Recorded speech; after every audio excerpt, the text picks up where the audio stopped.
ಓಂ ಶ್ರೀ ಗುರು ಬುದ್ಧ ಬಸವ ಅಂಬೇಡ್ಕರ ಹರಳಯ್ಯ ನಮಃ. ನಾನು ಮಹದೇವಪ್ಪ ಯಲ್ಲಪ್ಪ ಹೊನ್ನಕಸ್ತೂರಿ, ವಿಜಯಪುರ.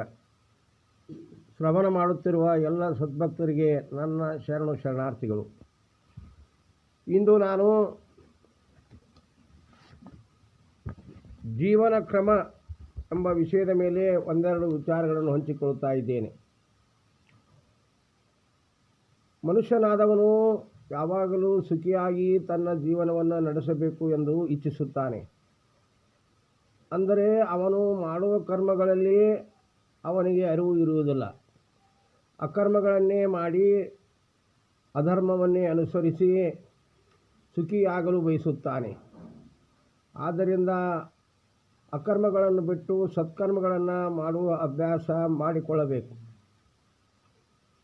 ಇತರರು ತಮಗೆ ಮಾಡಿದ ಅಪಕಾರವನ್ನು ಮರೆತು ಬಿಡಬೇಕು.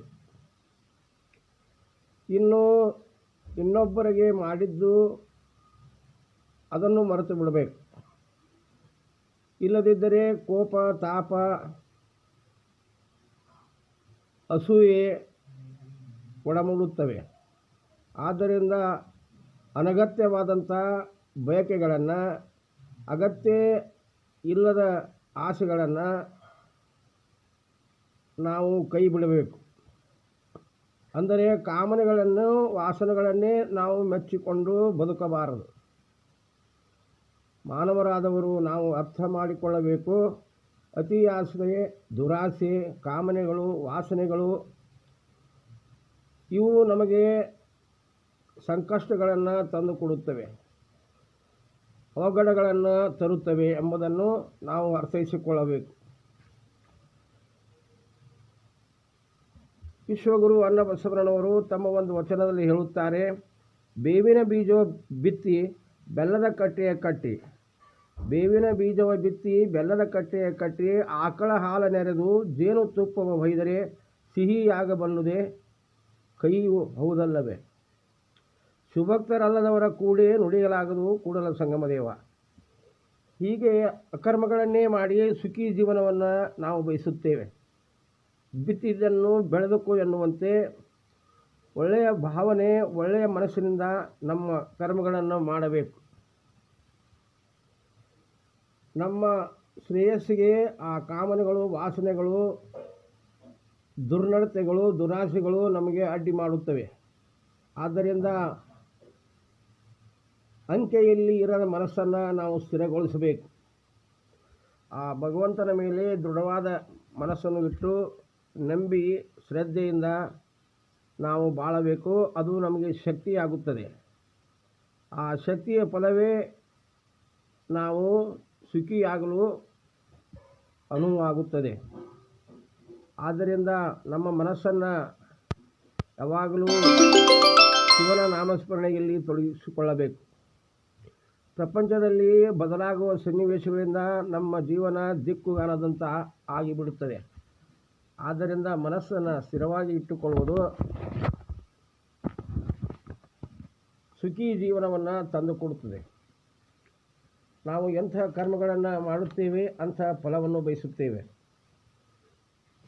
ಕಾರಣ ಮನಸ್ಸನ್ನು ನಾವು ಹತೋಟಿಯಲ್ಲಿ ಇಟ್ಟುಕೊಳ್ಳಬೇಕು. ಕರ್ಮೇಂದ್ರಗಳನ್ನು, ಜ್ಞಾನೇಂದ್ರಗಳನ್ನು ನಮ್ಮ ಅಂಕೆಯಲ್ಲಿ ಇಟ್ಟುಕೊಳ್ಳಬೇಕು. ಅದಕ್ಕಾಗಿ ಬಸವಣ್ಣನವರು ಛಲ ಬೇಕು ಶರಣಂಗೆ ಪರಧನವನ್ನೊಲ್ಲೆನೆಂಬ, ಛಲ ಬೇಕು ಶರಣಂಗೆ ಪರಸತಿಯನ್ನೊಲ್ಲೆನೆಂಬ, ಛಲ ಬೇಕು ಶರಣಂಗೆ ಪರದೈವನೊಲ್ಲೆನೆಂಬ, ಛಲ ಬೇಕು ಶರಣಂಗೆ ಲಿಂಗ ಜಂಗಮ ಒಂದೇ ಎಂಬ, ಛಲ ಬೇಕು ಶರಣಂಗೆ ಪ್ರಸಾದ ದಿಟವೆಂಬ, ಛಲವಿಲ್ಲದವರ ಮೆಚ್ಚ ನಮ್ಮ ಕೂಡಲ ಸಂಗಮದೇವ.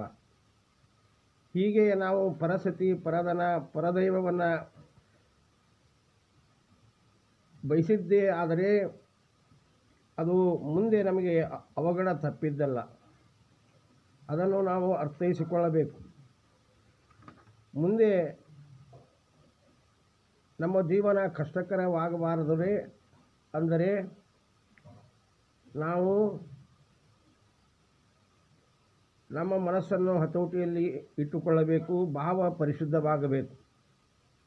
ಅತ್ತಲಿತ್ತ ಹೋಗದಂತೆ ಹೆಳವನ ಮಾಡಯ್ಯ ತಂದೆ, ಸುತ್ತಿ ಸುಳಿದು ನೋಡದಂತೆ ಅಂಧಕರ ಮಾಡಯ್ಯ ತಂದೆ, ಮತ್ತೊಂದು ಕೇಳದಂತೆ ಕಿವುಡನ ಮಾಡಯ್ಯ ತಂದೆ, ನಿಮ್ಮ ಶರಣರ ಪಾದವಲ್ಲದೆ ಅನ್ಯ ವಿಷಯ ಕೆಳಸದಂತೆ ಇರಿಸು ಕೂಡಲ ಸಂಗಮ ದೇವ. ಹೀಗೆ ವಿಶ್ವಗುರು ಅನ್ನಬಸವನವರು ಅನ್ಯ ವಿಷಯಕ್ಕೆ ಮನಸ್ಸನ್ನು ನಾವು ಎಡೆಗೊಡಬಾರದೆಂದು ಹೇಳಿದರು. ಆದ್ದರಿಂದ ಮನಸ್ಸು ಇದು ಜೀವನವನ್ನು ಒಳ್ಳೆಯ ಭಾವ ಇದ್ದಾಗ ನಮ್ಮ ಜೀವನವನ್ನು ಸುಖಮಯ ಮಾಡುತ್ತದೆ. ಆದರೆ ಸಾಮಾನ್ಯವಾಗಿ ನಾವು ಇಂದ್ರಿಯಗಳ ಚಪಲಕ್ಕೆ ಬೆನ್ನು ಹತ್ತುತ್ತೇವೆ, ಮನಸ್ಸಿನ ಮಾತನ್ನು ಕೇಳುತ್ತೇವೆ, ಶರೀರವನ್ನು ಅಲ್ಲಗೆಳುತ್ತೇವೆ. ಅದಕ್ಕಾಗಿಯೇ ವಿಶ್ವಗುರು ಅನ್ನಬಸವನವರು ಮತ್ತೊಂದು ವಚನದಲ್ಲಿ ಹೇಳುತ್ತಾರೆ, ಕೊಲ್ಲೆನಯ್ಯ ಪ್ರಾಣಿಗಳ ಮೆಲ್ಲೆನಯ್ಯ ಬಾಯಿ ಇಚ್ಛೆಗೆ, ಒಲ್ಲೆನಯ್ಯ ಪರಿಸ್ಥಿತಿಯರ ಸಂಗಮ, ಬಲ್ಲೆನಯ್ಯ ಮುಂದೆ ತೊಡಕು ಉಂಟು ಎಂಬುದು, ಬಳ್ಳದ ಬಾಯಂತೆ ಒಂದೇ ಮನವ ಮಾಡಿ ನಿಲ್ಲೆಂದು ನಿಲ್ಲಿಸಯ್ಯ ಕೂಡಲ ಸಂಗಮ ದೇವ. ನಾವು ಪಶು ಪಕ್ಷಿ ಪ್ರಾಣಿಗಳನ್ನು ದೇವರ ಹೆಸರಿನಲ್ಲಿ ಕೊಂದು ನಮ್ಮ ಇಂದ್ರಿಯಗಳ ಇಚ್ಛೆ ತಕ್ಕಂತೆ ನಡೆದುಕೊಂಡು ಮಜಾ ಮಾಡುತ್ತೇವೆ. ಆದ್ದರಿಂದ ನಮ್ಮ ಸುಖಿ ಜೀವನವಾಗಲು ನಾವು ಪರಧನ ಪರಸತಿ ಪರದೈವರನ್ನು ಅಲ್ಲಗಳೆಯಬೇಕು. ಅದು ಮುಂದೆ ತೊಡಕು ಉಂಟು ಮಾಡುತ್ತದೆ. ಒಂದೇ ಮನಸ್ಸಿನಿಂದ ಪರಿಶುದ್ಧವಾದ ಆಚಾರ ವಿಚಾರಗಳಿಂದ ನಮ್ಮ ಮನಸ್ಸನ್ನು ಶಿವನಲ್ಲಿ ಇಟ್ಟು ಶಿವನನ್ನೇ ನಂಬಿ ಶಿವನೇ ಗತಿಮತಿ ಅವನೇ ಗುರು ಎಂದು ಗುರುವಿಗೆ ಗುಲಾಮನಾಗಿ ಬಾಳಿದಾಗ ನಮ್ಮ ಜೀವನ ಸುಖಮಯವಾಗುತ್ತದೆ, ಧರ್ಮದ ದಾರಿ ಹಿಡಿಯುತ್ತದೆ, ಮುಕ್ತಿ ಹೊಂದುತ್ತೇವೆ. ಅಂಥ ಧರ್ಮದಲ್ಲಿ ನಡೆದು ಮುಕ್ತಿಯನ್ನು ಹೊಂದೋಣ ಎಂದು ಹಾರೈಸುತ್ತಾ ಎಲ್ಲರಿಗೂ ಶರಣಾರ್ಥಿಗಳು.